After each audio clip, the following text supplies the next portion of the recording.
not inappropriate for the journalist in question to petition my office. And I do that. I get such petitions all the time.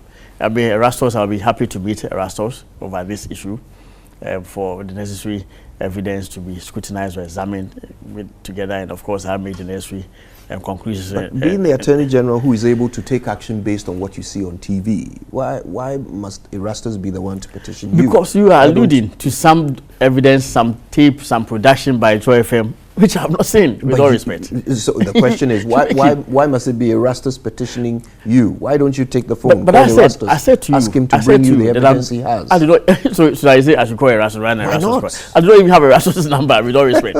If you give Erastus' number today, or so, you're the Attorney General. That can certainly not stop you. But you see, I think there must be a modicum of fairness to me.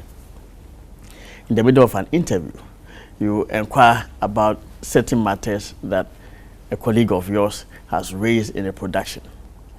Years ago, by the way. I'm not even aware of whether it was years ago. I thought it was even this year. You are saying it was years ago. I've not seen such evidence. And now you are saying, why haven't I called the person so far? I mean, clearly that's a little bit unreasonable.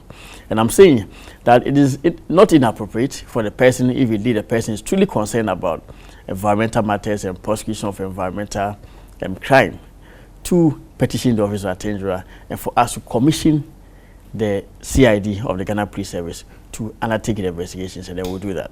And I said to you that early on, there was some news that I heard on one radio, I think it was Radio Joy FM, speaking about the transmission of a docket to my office about Akwata mining.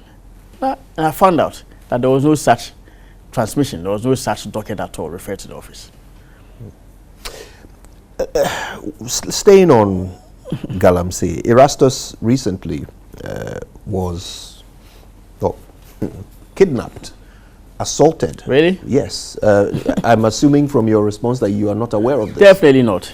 Okay, well, this has certainly dominated the media space. Erastus has reported that he and 3 other colleagues from Joynews investigating reports of illegal mining leveled against a particular mining company were picked up by over 10 armed men, taken to an undisclosed, unidentified location, really? Beaten, their equipment destroyed and some of it seized. They made a report to the police. The police returned to that site armed, met the men there, but for some reason were unable to arrest them. 3 of those men then voluntarily reported themselves to the police. They were immediately given police inquiry bail. Wow. Since then, there is no knowledge of a case in court.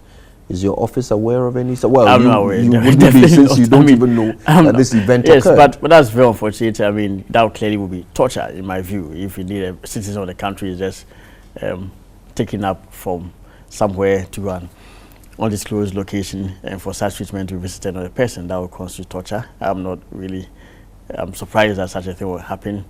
I'm aware that the Ghana Police Service has very much improved on its standard operating procedures, and I do not think that in the scheme of operations for the Ghana Police Service now, there will be such room for infliction of such torture.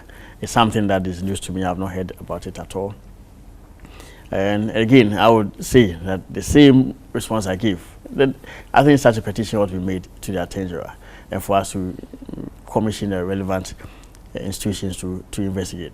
But of course, the denial of, or grant of bail, in such situations is something that I actually frown upon.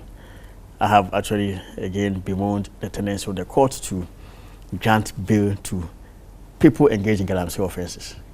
And it's one of the reasons why the fight against Galamsey is not really going far at all.